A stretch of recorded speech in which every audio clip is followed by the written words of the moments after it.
Hi, everyone. I'm Megan Hutchison. Thanks for everybody to come out to hear us tonight. I'm a progressive candidate running for City Council in District 5. After finishing my master's degree in public affairs, I decided Bloomington was the place I wanted to live.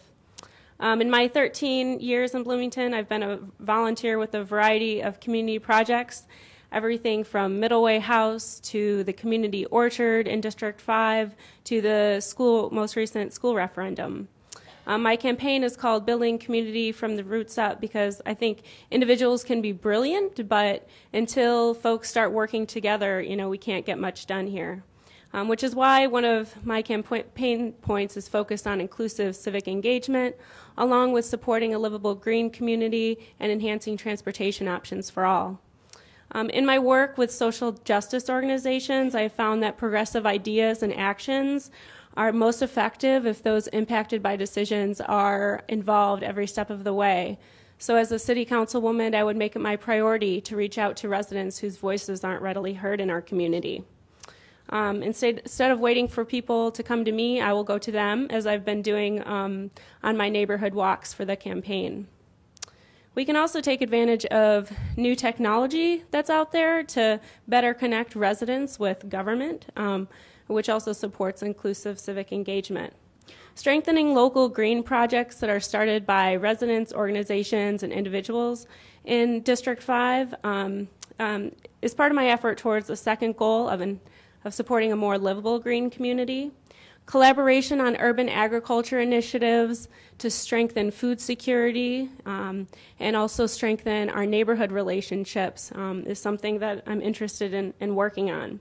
The City of Bloomington can lead the way on sustainability by coordinating efforts across departments and also surveying local organizations that are impacted by the decisions. I love the diversity of Bloomington and the ways that residents are open to trying new things. I myself am an assistant director at IU, and I mostly walk and bike to work, and I notice what's around me. And as I'm passing my neighbors and their dogs on their walks in the morning, I can see some ways that we can support, green transportation options like biking and doing more safe routes to school, connecting our neighborhoods with our existing trails, and make sure that they're in coordination with safe auto transport. I'm Megan Hutchison, your progressive candidate for City Council in District 5. I hope to have your vote this May. Thanks. Do you agree with the increase in the police force under Mayor Curzan, and would you work to continue to add to the force? I've worked extensively with the police in the community as an assistant director of a freshman program, and so they've been able to help me out a lot in making the students here safe at IU and the community that they live in. I think law enforcement is only one piece of creating safe neighborhoods. I've talked extensively with families in the neighborhood who have had theft issues and things like that. And I definitely think as a neighborhood we need to be stronger and watch out for each other and work on preventing crime in coordination with police, community groups, and the neighborhood associations. Could you tell the audience about your involvement with the Democratic Party? Sure. I was actually a volunteer on Isabel Piedmont's campaign. She's the current city council representative for District 5.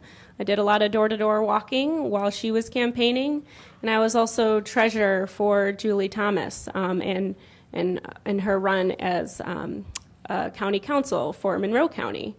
And it was successful both times. And I also worked a lot with the Monroe County school referendum. Well, I think a lot of the Dems were involved in that process too.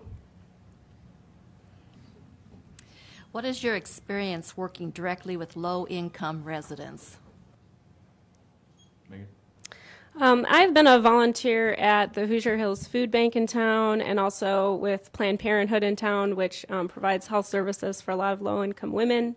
And I've also worked throughout southern Indiana as a disability services navigator, which helps people with disabilities find jobs in their own communities. And I've also started an organization with friends that offers free classes for people on everything from languages to how to sew their own pants, to save money. So I've been really involved in that. What do you think that the city should be doing with regard to the hospital and its possible plans to move? Mm-hmm. I've talked a lot with the McDowell neighborhood, who is just south of the neighborhood, and they, by and large, they want the hospital to stay. And I will work with the mayor and the council and the planning department to do whatever I can to help them stay in the city. And also, it's just so important to keep our emergency services here. Folks that have a hard time finding transportation, it's going to be so hard, and the burden's going to come upon our social services to provide that transportation in town. And we already know that they're, pretty slim on funds these days. So maybe doing the outreach that's needed and providing incentives is what we'll have to do. What do you see as some of the economic implications of peak oil for Bloomington, and what are some things that can be done about it? I really think we need to look at land use issues when we're thinking about peak oil as well. We need to make sure that we're not building development so far out that encourages auto transportation. So I would support more dense infill development if it's even needed. And also looking at how we can improve our existing homes for energy efficiency. And I'm a biker, and I actually do take the bus too. So looking and surveying, the best routes in town, looking at an east to west corridor would be a good start. How can we support the local food community in Bloomington? I've been involved with the Food Policy Council and the community orchard in town. So we're looking right now at ways that we can increase local foods and also more self-sufficient families. So how can we bring neighborhood gardening into the equation? What can we do as city council? And perhaps the hand department can look at community gardening grants for their small and simple grants, things like that. Also, the Rogers site south of town, it was going to be a jail. Thank goodness they didn't expand the jail, but there's a large opportunity to do some urban farming in town. A lot of folks have talked about how we can train youth there and low-income folks, to support urban agriculture and more local foods.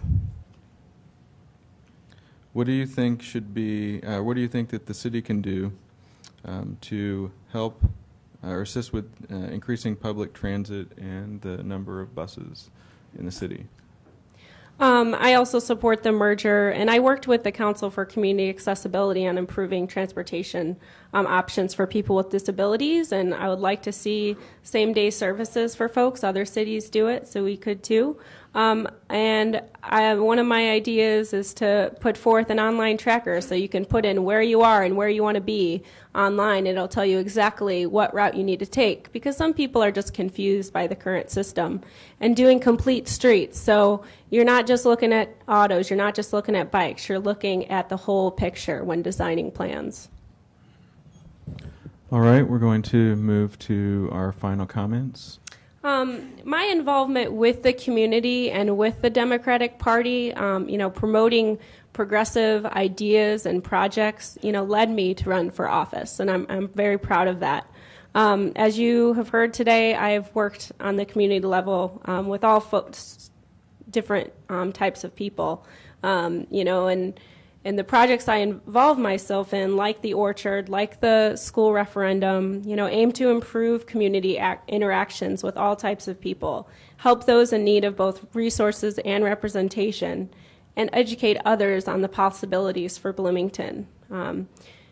District 5 is made up of different neighborhoods. I work with a variety of people as an assistant director at IU, and I've learned to adapt myself depending, on the audience that I'm speaking with. People who know me describe me as someone who's organized and a hard worker and who connects people with similar interests, and something I would continue to do while on city council. And as far as safety goes, I just think, you know, I think the more emphasis should be on prevention, because that's what really decreases crime in the long run. So what can we do to provide, you know, good education, jobs in our community, strong communities to prevent crime from happening? My experience informs me, you know, of my agenda to continue progressive ideas in Bloomington, which includes preserving our environment, helping to meet the needs of residents, including affordable housing and effective public transportation, and just working on quality of life issues, which are things such as stormwater and better pedestrian paths throughout our neighborhoods.